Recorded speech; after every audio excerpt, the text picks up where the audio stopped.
या पाणी फाउंडेशनच्या पाणी कपची संकल्पना ज्यांनी यशस्वी करून दाखवली ते सुप्रसिद्ध अभिनेते आणि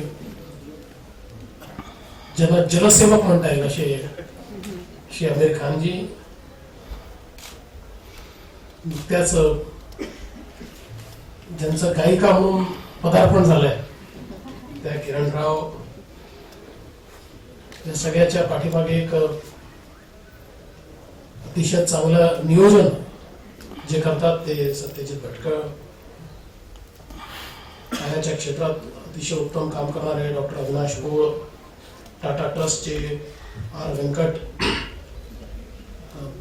एसटी फाउंडेशनच्या श्रीमती जिया, रिलायन्सचे श्री जगन्नाथ या ठिकाणी उपस्थित, आमच्या आदर्श गाव अभियानाचे प्रमुख पोपटरावजी पवार, मूल्य शिक्षण मध्ये ज्यांनी अतिशय उत्तम काम केलं आहे ते शांतीलालजी मुथा.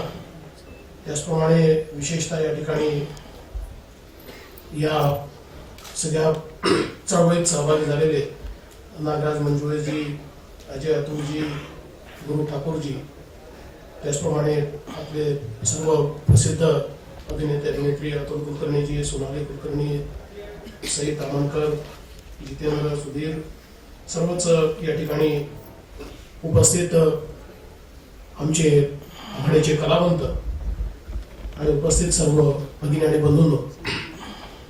खरं म्हणजे आज एका व्यक्तीची आठवण या निमित्ताने मी करतो, कारण पाण्याच्या क्षेत्रात ज्या लोकांनी अतिशय चांगलं काम केलं आणि खऱ्या अर्थानं ज्या लोकांनी आम्हाला या ठिकाणी मार्गदर्शन दिलं त्यातले पोपटरावजी या ठिकाणी आहेत, डॉक्टर पोळ या ठिकाणी आहेत, अण्णा हजारे असतील किंवा आमचे सुरेश खानापूरकरजी असतील, प्रोफेसर राजेंद्र सिंग राणा असतील, आणि यांच्यासोबत एक व्यक्ती जी मागच्या वेळी आपल्या सोबत होती पण दुर्दैवाने त्यांचा मृत्यू झाला ते म्हणजे दिलासाचे श्री धस. एक अतिशय या क्षेत्रात उत्तम काम करणारे दुर्दैवाने अचानक ते आजारी झाले आणि फारच कमी कालावधीमध्ये त्यांचा मृत्यू झाला. त्यांचीही आज या निमित्ताने खरोखर मी आठवण या ठिकाणी करतो.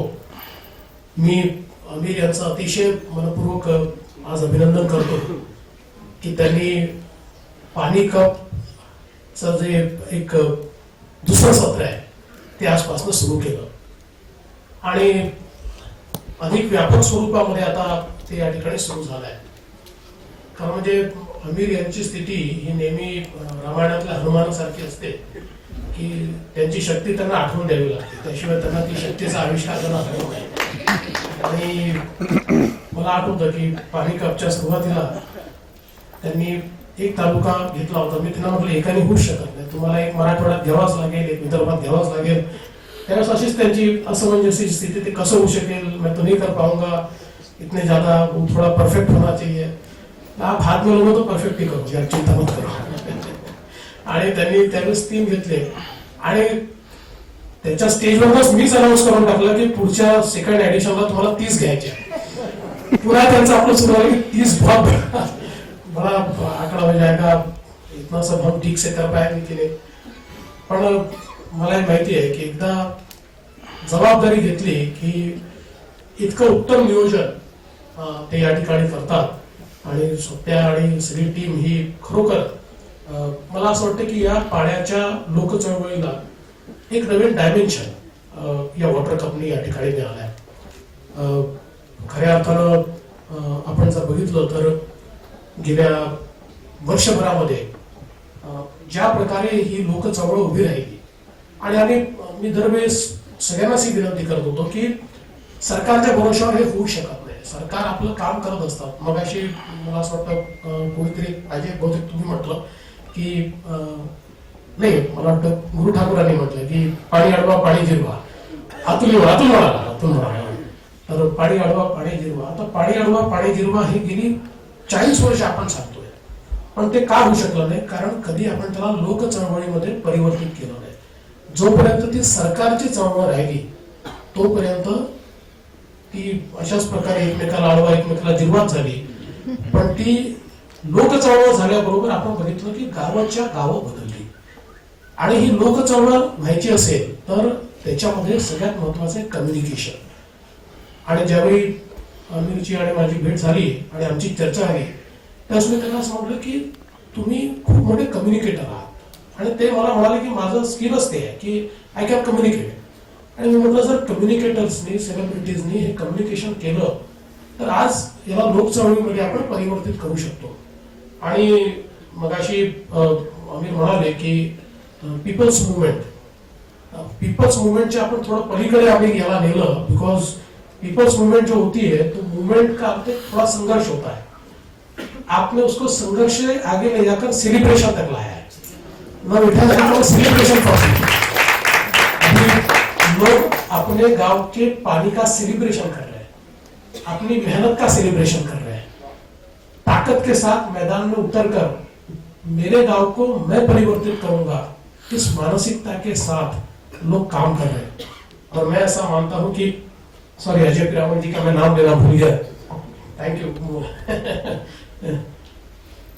और मैं ऐसा मानता हूं कि इतने ताकत के साथ लोग ये सारा कार्य यहाँ पर कर रहे हैं. और अभी ये जो सारा वाटर कप है इसमें सबसे महत्व का क्या है? पानी के लिए तो अलग अलग प्रकार के बहुत कार्यक्रम चलते हैं. The best thing about water cup is इसमें हम लोगों को प्रशिक्षित कर रहे हैं. और जैसा अक्सर हमने देखा है कि एक जमाना ऐसा था कि जिस समय हम लोगों को कहते थे कि आपके घर में शौचालय होना चाहिए और एक स्कीम आई. स्कीम के तहत शौचालय बने और शौचालय बनने के बाद लोगों को पकड़ के भैया आपके घर बनाओ ये पैसे लो, आपके घर बनाओ ये पैसे लो. और उस जमाने में चूंकि अवेयरनेस नहीं क्रिएट हुआ तो कई लोगों ने बाद में जब उनके यहाँ जाकर देखा तो वो जो सीट वगैरह थी उसको खत्म करके उसके ऊपर मिट्टी डाल के उसमें बकरियां बांधी थी, उसमें स्टोरेज कर दिया था. तो जब तक पीपल डोंट अंडरस्टैंड, जब तक वो पार्टिसिपेट नहीं करते, जब तक उनको उसका महत्व ध्यान में नहीं आता. अभी देखिए प्रधानमंत्री जी ने स्वच्छ भारत अभियान शुरू किया और लोगों के बीच अवेयरनेस आया. तो अवेयरनेस के कारण आज इतने बड़े पैमाने पर लोग आगे बढ़कर शौचालय बना रहे हैं, उसको इस्तेमाल कर रहे हैं. और पाणी का भी वैसा ही आहे. पाण्याच्या संदर्भातही जोपर्यंत त्याचं महत्व समजणार नाही, त्याचं सायन्स समजणार नाही तोपर्यंत म्हणजे मला खरोखर आनंद आहे की यावेळी आपण जी माथ्यावरची कामं आहेत त्याला 10 मार्क अधिक दिले आहेत. कारण सोपी कामं लोक करून टाकतात. जर सायन्स माहीत नसलं तर नदी नाल्यांचं खुलीकरण एवढ्यापुरतं जर ही चळवळ मर्यादित राहिली तर त्यातनं केवळ ड्रेनेज ट्रीटमेंट करून आपण जलसंधारण करू शकत नाही. आणि म्हणून यातलं सायन्स एकदा समजलं, लोकांना यातनं आपल्याला काय मिळतंय समजलं की मग त्यातनं लोक खूप मोठ्या प्रमाणात काम करतात. मी मागच्या दुष्काळाच्या काळात लातूरला गेलो होतो आणि लातूरमध्ये एक शेतकरी होता. त्या शेतकऱ्यांनी आपल्या पदरचे 7-8 लाख रुपये खर्च करून त्या ठिकाणी एक सिमेंट नाला बांध तयार केला. भरपूर पाणी त्या ठिकाणी होतं. मी त्यांना विचारलं की तुम्ही का केलं? ते म्हणाले साहेब माझी 28 एकर जमीन आहे, 28 एकर जमिनीमध्ये 24 ठिकाणी बोर केला, थेंबभर पाणी टाकलं आणि जलयुक्त शिवारची कामं झाल्याबरोबर मला त्या ठिकाणी इतकं पाणी मिळालं, माझे सगळे बोर बंद मी केले. आता एक मी त्या ठिकाणी ठेवलाय आणि मग माझ्या लक्षात आलं की इतरांकरता आपण हे केलं पाहिजे. आणि म्हणून मी इतरांकरता हे 5-7 लाख रुपये माझ्या पदरचे खर्च केले. मला असं वाटतं की ही जी काही एक भावना तयार झाली पाहिजे. आज या वॉटर कपच्या माध्यमातून इतक्या मोठ्या प्रमाणात प्रशिक्षणाची व्यवस्था ही केली जाते आणि आता तर प्रशिक्षकांची मोठी फळी उभी झाली आहे. त्यामुळे मला असं वाटतं की आता 30 तालुक्यांवर 300 तालुके पुढच्या वर्षी जे आपल्याला घ्यायचे आहेत ते निश्चित आपण घेऊ शकतो.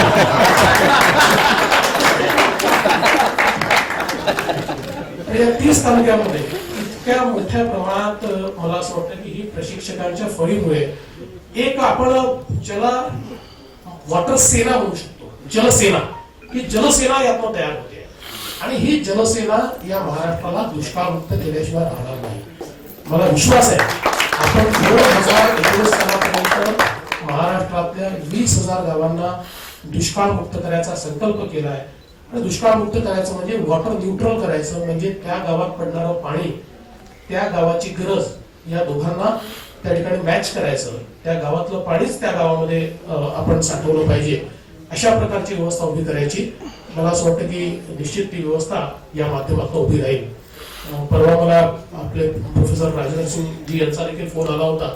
ते मला असं म्हणाले की आता या बदललेल्या सगळ्या परिस्थितीत यावेळेस पाऊस पडलाय, त्यामुळे काही लोकांना आता असं वाटतं की आता आपलं काम संपलेलं आहे. त्यांनी मला असं सांगितलं की आपण एकदा पूर्ण आपली जी योजना आहे त्या योजनेत गेल्या 1-1.5 वर्षात काय घडलं आणि पुढे कुठे जायला पाहिजे याकरता त्या योजनेतल्या सगळ्या लोकांचं एक आपण ब्रेनस्टॉर्मिंग केलं पाहिजे. मला असं वाटतं की तोही एक कार्यक्रम आम्ही घेणार आहोत. त्याला आम्ही पाणी फाउंडेशनला देखील त्या ठिकाणी बोलवू की ज्या माध्यमातून सगळे या क्षेत्रात काम करणारे जे लोक आहेत त्यांचा 1-1.5 वर्षाचा अनुभव आणि त्या अनुभवातून जे काही आपल्याला गोष्टी समजल्या असतील त्याच्यानुसार नवीन आपल्या योजनेतले बदल किंवा अपेक्षित जे काही ट्रान्सफॉर्मेशन आपल्याला करायचं आहे त्यात जे काही ऍडिशन करायचे आहेत ते आपल्याला त्या निमित्ताने करता येतील. आज मी खरोखर या ठिकाणी खूप खूप अभिनंदन करतो आमिरचं, किरणचं, सत्याचं. या लोकांनी खरोखर प्रचंड मेहनत घेऊन आणि डॉक्टर प्रो आहेतच, भोपतरावजी आहेत, इतकं चांगलं काम या ठिकाणी उभं केलं आहे. आणि मला विश्वास आहे की महाराष्ट्राच्या ट्रान्सफॉर्मेशन मध्ये पावनी फाउंडेशनचा जो सहभाग आहे तो निश्चितपणे महाराष्ट्राच्या इतिहासामध्ये लिहिला जाईल हा विश्वास या ठिकाणी व्यक्त करतो. आणि एवढ्या सेलिब्रिटीजने कम्युनिकेशन सुरू केल्यामुळे the speed of communication will be tripled. 3 पटीनं आता ही कम्युनिकेशन वाढणार आहे. आणि म्हणून आता तुम्ही जे करताय त्याचे जे तुम्ही रिझल्ट एक्सपेक्ट केले आहे त्यापेक्षा 3 पट रिझल्ट तुम्हाला पाहायला मिळतील. मागच्या वेळेस तुम्ही बघितलं की तुम्ही ठरवलेली गावं कमी होती आणि वेगवेगळ्या गावांनी स्वतःच आपल्या त्या कॉम्पिटिशन मध्ये पार्टिसिपेट करणं चालू केलं आणि तेच येऊन म्हणायचे की आम्ही आता काम केलंय, आमचं जर एकदा येऊन बघूनच घ्या काय काम केलंय. त्याच्यामुळे निश्चित तशा प्रकारचं काम आपल्याला या ठिकाणी पाहायला मिळेल. त्यासोबत जी सगळी मंडळी या ठिकाणी मदत करतात, जे जी असतील, टाटा ट्रस्ट असेल, ST असेल किंवा आपले रिलायन्स असेल, या सगळ्यांचे खूप खूप आभार मानतो की आपण सर्व लोकांनी या एक मी असं म्हणतो की इट्स अ नॅशनल मिशन. या नॅशनल मिशन मध्ये आपण सर्व लोक या ठिकाणी सहभागी झालात. आमचे अभिजित पवारजी देखील या ठिकाणी आहेत आणि या सगळ्या वॉटर कन्झर्वेशनच्या क्षेत्रात ते देखील खूप मोठं काम करत असतात आणि त्यांच्या तनिष्का हा जो प्लॅटफॉर्म आहे त्या प्लॅटफॉर्मने देखील खूप मोठ्या प्रमाणात या वॉटर कन्झर्वेशन मध्ये आम्हाला मदत केलेली आहे. त्यामुळे त्यांचेही मी या निमित्ताने या ठिकाणी विशेष उल्लेख करतो, आभार मानतो. आणि आपण सगळे मिळून पाणीदार महाराष्ट्र करण्याकरता ताकदीनं या ठिकाणी सम्मिलित होऊ आणि वॉटर कप 2 हा आपण पूर्णपणे यशस्वी करू अशा प्रकारची शुभेच्छा देऊन माझं बोलणं संपवतो. आपण जर बघितलं तर टँकरची संख्या ही प्रचंड मागच्याही वर्षी खाली आली. ज्या ज्या जिल्ह्यामध्ये खूप जास्त पाणी आपल्याला टँकरने द्यावं लागायचं ते कमी होत आहे. आणि ज्यावेळेस एखादं गाव वॉटर न्यूट्रल होतं त्यावेळेस तिथली टँकरची अवस्था संपते. ही मोठी टास्क आहे पण ही निश्चित पूर्ण करता येऊ शकते. See, there will be no complacency because our endeavor is to make it lifestyle. So it's not just a 2-month, 3-month program or just a water cup, but it's a complete transformation. And once you inculcate habit of water conservation, once it becomes your lifestyle, I think then you don't have to teach people. So now we are in a mode where people will accept it as a lifestyle. And I think that is the beauty of communication of Amir and all the celebrities, because ultimately you have to touch the hearts of people. Once they understand that it is for them, it's not for. To be very honest, that is one of my concerns. There will be no complacency from the government side, administration side, or the NGOs working with us or us. हमारे तरफ से कोई complacency आपको नहीं नजर आएगी. लेकिन मुझे कभी कभी सत्य और मैं ये सच बताता हूं, हमको डिस्कस करते हैं कि लोगों में लगेगा नहीं यार अभी पानी काफी है हमारे पास. लेकिन ये माध्यम से, आपके माध्यम से मैं सबको ये बोलना चाह रहा हूं कि just because K last time हमको अच्छी बारिश मिली है इसका मतलब ये नहीं कि हमारा प्रॉब्लम सॉल्व हो गया. नहीं, उसका हमको सही इस्तेमाल करना है. उससे हमको 10 गुना ज्यादा मेहनत करनी है और हमको प्रिपेयर रहना है कि कल को कभी, क्योंकि हम 3-4 साल से देख चुके हैं हमको कितनी तकलीफ हुई है एज अ स्टेट. तो हमको वंस एंड फॉर ऑल, ये जो हमने शुरुआत की है, वंस एंड फॉर ऑल अगले 2-3 सालों में महाराष्ट्र को सूखा मुक्त करना है ताकि आइंदा कभी हमको उसकी जरूरत ही नहीं पड़े. तो इस पैशन के साथ हर महाराष्ट्र को इसके साथ जुड़ना है. आपको 2 मिनट के लगेगा कि नहीं यार बारिश लास्ट टाइम अच्छी हुई थी, अगले टाइम नहीं आएगी. तो हमको बारिश हो या ना हो, हमारा काम इतना परफेक्ट हो कि विदाउट रेन, कम रेन के साथ भी हमारा पानी पूरा होना चाहिए। मतलब जो रेन शैडो एरियाज में जो गांव हैं, जहां उन्होंने पानलोड का काम किया है, उनको 300 मिलीमीटर 270 मिलीमीटर पानी भी गिरता है साल में, तब भी वो 3 खेती करते हैं। क्यों? क्योंकि उन्होंने ये प्रिपेयर किया पहले से, उन्होंने पूरा काम करके रखा है। तो हर गांव को ये काम करना चाहिए और हमको जरा भी ये नहीं सोचना चाहिए कि पिछले दफा बारिश अच्छी हुई थी, ये हमको मन से निकाल देना चाहिए। बारिश कम हो, ज्यादा हो, बहुत कम हो, तब भी हमारी खेती रुकनी नहीं चाहिए। हमारा पानी हमारे लिए, हमारे एनिमल्स के लिए हमको मिलना चाहिए। तो इस इंटेंसिटी से हमको आगे बढ़ना है। So that's what I feel. CM साहब, आप भी तरह बोलिए लोगों को कि हमको इसमें रुकना नहीं है, पानी कम ज्यादा हमको नहीं देखने का है। दूसरी बात यह है कि महाराष्ट्र का हर इलाका इतना ब्लेस्ड नहीं है। महाराष्ट्र के करीब करीब 20 डिस्ट्रिक्ट्स में ऐसे इलाके हैं कि जिनको हम पेरेनियल ड्राउट में जो रहते हैं, तो उनके लिए तो बारिश अच्छी भी हो जाए तो भी वो बारिश काफी नहीं है। वो तो एक खेती को पानी वो दे सकते हैं, लेकिन खरीफ का सीजन करेंगे तो रबी का सीजन नहीं कर सकते, पीने का पानी नहीं रहता है। तो मुझे लगता है कि जो पेरेनियल ड्राउट में रहने वाले जो हमारे इलाके हैं, उनके लिए तो इसके सिवा कोई चारा भी नहीं है। तो मुझे लगता है कि लोग साथ देंगे। और अभी मैं सारे तालुकाओं का जिक्र सुन रहा था, तो मैंने ये देखा कि 90% तालुके ऐसे हैं अभी जो हमने सिलेक्ट किए हुए हैं कि जो अवर्षण प्रवण है, जिसमें पेरेनियल ड्राउट होता है। तो मुझे लगता है कि लोगों का बहुत पार्टिसिपेशन इसमें मिलेगा।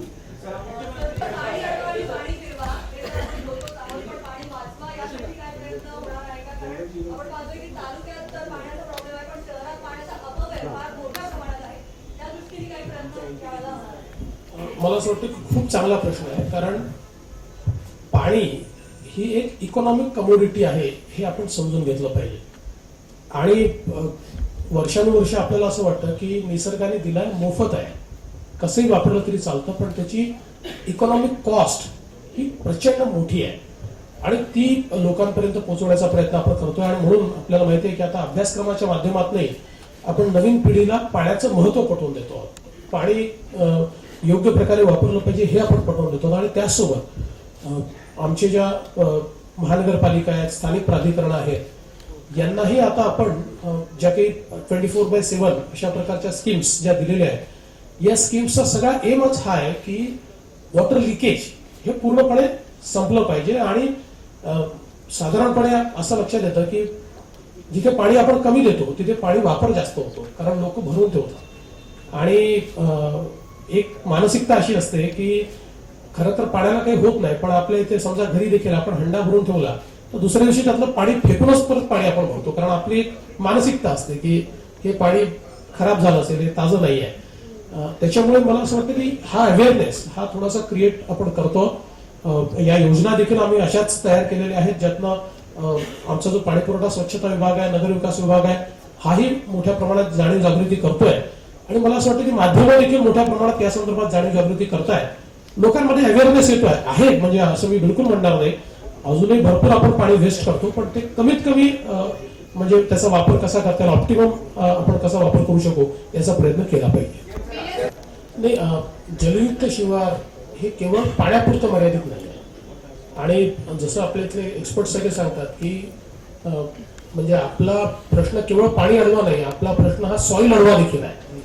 आणि याच्यातला एक जो भाग आहे जी आपण बांध बंदिस्ती करतोय किंवा वेगवेगळे जे आपले इंटरव्हेन्शन्स आहेत, हे सॉइल कन्झर्वेशनचे आहेत। कारण सॉइल कन्झर्व केल्याशिवाय महाराष्ट्रामध्ये आपण शेतीत जी काही अपेक्षित परिवर्तन आहे ते करू शकत नाही। आणि जर माती वाहत गेली म्हणजे माथ्यावर किंवा एरिया ट्रीटमेंटचं जे काम आपण करतोय त्याच्यामध्ये मुख्य काम तेच आहे। नाहीतर मग आज तुम्ही खोदलं आणि उद्या ती सगळी सिल्टिंग त्या ठिकाणी झालं तर ते होऊ शकणार नाही। तर हा त्याचा इंटिग्रल भाग आहे। आणि सर प्लांटेशनच्या संदर्भातला खूप मोठा ड्राईव्ह आपण घेतला आहे। आपण बघितलं मागच्या वर्षी 2.5 कोटी आपण वृक्ष लावले, या वर्षी 10 कोटी, पुढच्या वर्षी 25 कोटी, म्हणजे आपण 50 कोटी वृक्ष या ठिकाणी लावतोय। आणि हे अगदी कन्झर्वेटिव्ह आपण अशा प्रकारचं त्याचं प्लॅनिंग केलेलं आहे की 2 वर्षापेक्षा कमी वय असलेलं वृक्ष लावायचं नाही। कारण 2 वर्षाचं वृक्ष जर आपण लावलं, आणि म्हणून पहिल्या वर्षी 2.5 कोटी वृक्ष आपण तसे तयार करू शकलो, पण 50 कोटी वृक्ष तयार करण्याची सुरुवात केली आहे. 4-5व्या वर्षी तेवढे वृक्ष आपल्याजवळ असतील. त्यामुळे हा देखील त्यातला एक भाग आहे आणि म्हणून आपण जे म्हणतो ते योग्य आहे. नुसतं वॉटर कन्झर्वेशन करून चालणार नाही, सॉइल कन्झर्वेशन करावं लागेल, प्लांटेशन करावं लागेल, तेही आपण करतो. थँक्यू. सर्व मुली आणि सर्व